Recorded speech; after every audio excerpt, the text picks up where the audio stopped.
பார்க்கவே ஒரு கொடுமையான ஒரு விஷயங்க. நம்ம இளையான்குடி பேரூராட்சிக்கு சம்பந்தப்பட்ட இந்த சுடுகாட்டில் இறந்தவர்களை அடக்கம் செய்வதற்காக வந்திருந்த மக்களுக்கு காத்திருந்த ஒரு அதிர்ச்சி. தன்னுடைய உறவினர்கள் இறந்து விட்டார்கள், அவர்களை நல்லபடியாக அடக்கம் செய்யும் என்று வந்திருந்த மக்கள் ஒரு சுகாதாரமற்ற ஒரு இடத்தில் நின்று அடக்கம் செய்யும் அவல நிலை உண்டாக்கி கொடுக்கும் இந்த பேரூராட்சி நிர்வாகம். கோழி கழிவுகளாலும் குப்பையால் சூழப்பட்ட இந்த இடத்தில் மூக்கை மூடிக்கொண்டு தன்னுடைய உறவினர்களுக்கு இறுதி சடங்கு செய்யும் அவல நிலைதான் இந்த பேரூராட்சிக்கு சம்பந்தப்பட்ட சுடுகாடு. பல முறை பொதுமக்களால் மனுக்கள் கொடுத்தும் போராடியும் இந்த குப்பை கழிவுகளை ஊரை விட்டு வெளியேற்றாமல் இங்கே வைத்துக் கொண்டு மக்களுக்கு சுகாதாரமற்ற நிலையை உண்டாக்கும் தமிழக அரசும் பேரூராட்சியும் தான் இதற்கு முழு பொறுப்பாகும்.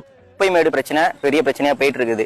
குப்பைமேடு நம்ம ஊரை விட்டு ஒதுக்குப்புறம் கொண்டு போய் சொல்லி மிகப்பெரிய ஒரு போராட்டம் நடத்தணும். அந்த போராட்டத்துல பாத்தீங்கன்னா ஒரு குறிப்பிட்ட ஒரு கொஞ்சம் பேர் தான் வந்தாங்க. இதுல அதிகமா பாதிக்கப்படுறது யாருன்னு பாத்தீங்கன்னா அந்த கௌதமலம் தெரு, கலிபா தெரு, அப்புறம் காதர் பிச்சை தெரு, அந்த சரௌண்டிங்ல உள்ளவங்க நிறைய பேர் பாதிக்கப்படுறாங்க. இந்த குப்பைமேடு ஊரை விட்டு வெளியே போனா ரொம்ப நல்லா இருக்கும்.